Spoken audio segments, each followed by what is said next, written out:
Perikatan Nasional mengekalkan kerusi DUN Sungai Bakap dengan majoriti yang meningkat pada Sabtu lalu, sementara kehadiran pengundi yang rendah memberi kesan yang besar kepada Pakatan Harapan. PN menganggap kemenangan mereka sebagai penolakan oleh rakyat Malaysia, termasuk bukan Melayu, terhadap kerajaan Madani yang dipimpin PH. Dalam temubual dengan KiniTV, bekas ahli Parlimen DAP Ong Kian Ming mengamati keputusan di Sungai Bakap adalah seperti yang dijangka mengikut trend pilihan raya kecil selepas PRU ke-15 iaitu keputusan kekal status quo. Bagaimanapun, Ong menyatakan bahawa keputusan di Sungai Bakap turut menonjolkan faktor lain yang membimbangkan dan berpotensi menyebabkan PH kehilangan sokongan pengundi. Unlike the Kuala Kubu by-election, where the decline in the Chinese or the non-Malay turnout was not as big as the decline in the Malay turnout, in the case of Sungai Bakap, the decline in the Malay turnout was relatively small, estimated it at about 2 to 3%. But the decline in the non-Malay turnout was very significant, at about, I estimated it at more than 25%.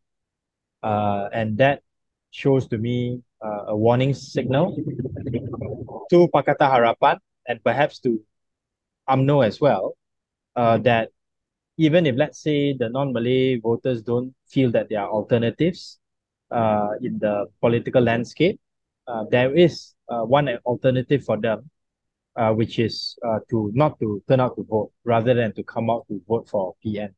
Menurut Ketua Menteri Pulau Pinang Khoo Shiyuan, kehadiran pengundi Cina dianggarkan pada 49%, turun sebanyak 13% berbanding pilihan raya negeri tahun lalu, sementara kehadiran pengundi India kekal tidak berubah. Sementara itu, veteran UMNO Mustafa Yaakob mendakwa bahawa DAP tidak melakukan usaha mencukupi untuk menggerakkan pengundi Cina dalam PRK kali ini.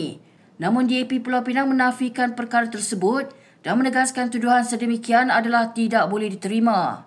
I don't think the DAP in Penang could have done much about the reduced turnout among the non-Malay voters. I think, like I said before, a lot of these protest votes are driven by national sentiments and national factors rather than state-level issues. If, let's say, PH cannot get its act together with regards to the national narrative, then the danger would be that approaching the next general election, we may see this trend being something that happens not just at by-elections, but possibly also at a national election where the non-Malay turnout would drop much more, would drop to a worrying degree, such that some parties in the PH would lose the seats that they won in the previous general election. Terdahulu, Ketua Pemuda UMNO Dr. Muhammad Akmal Saleh mengkritik Rafizi Ramli dengan memberi gambaran sikap angkuh timbalan Presiden PKR itu semasa kempen mungkin telah menyumbang kepada kekalahan PH di Sungai Bakap. Ong yang juga bekas timbalan Menteri Perdagangan Antarabangsa dan Industri nampaknya bersetuju dengan sentimen ini. There's also, I think, lack of confidence in perhaps the leadership of some of the parties and the leaders within this Madani government.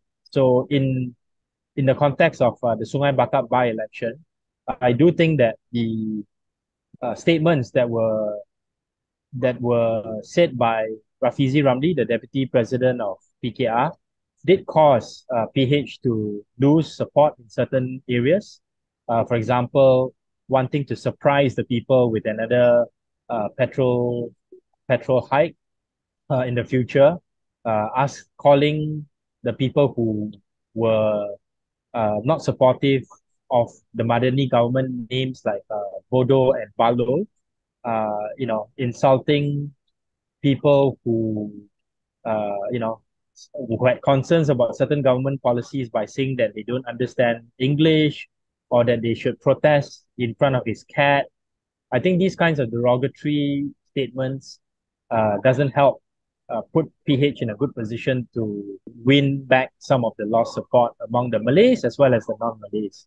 Ramai yang merasakan penurunan keluar mengundi orang Cina di Sungai Bakap adalah sebagai protes terhadap pentadbiran semasa serupa dengan apa yang berlaku dalam pilihan raya kecil Tanjung Piai. Semasa pilihan raya kecil Tanjung Piai pada tahun 2019, gabungan kerajaan gagal mendapat sokongan yang signifikan daripada pengundi Melayu, manakala pengundi bukan Melayu memilih untuk menghukum kerajaan. Di Sungai Bakap, isu-isu kritikal seperti penyasaran subsidi diesel dan isu kuota bukan Bumiputera bagi pengambilan program matrikulasi lepasan SPM disebut sebagai antara faktor yang menyumbang kepada PH kehilangan sokongan bukan Melayu. Mengambil kira keputusan PRK Sungai Bakap, apakah strategi yang perlu diambil oleh PH untuk mendapatkan semula keyakinan dan sokongan pengundi bukan Melayu? PH and DN should run a campaign that tries to promote its own policies and to defend its own policies by giving a positive narrative about what the government is trying to do, rather than to use condescending remarks and to talk down to the voters. I think that's one. Secondly, I think that there should be better communications in terms of what the government has done that benefits the people, including targeted diesel subsidies that is helping many people get 200 ringgit monthly subsidy, and also other related policies that are aimed at helping the B40 and M40 community. So better communications would be one. And then thirdly, I think there needs to be consistency in the way the government announces its policies and the speed at which it implements these policies. There shouldn't be a situation whereby the government announce a certain policy and then it takes a long time before it's implemented, which means that the people don't really see the government fulfilling its promise in a time that is reasonable and also helpful to the larger electorate.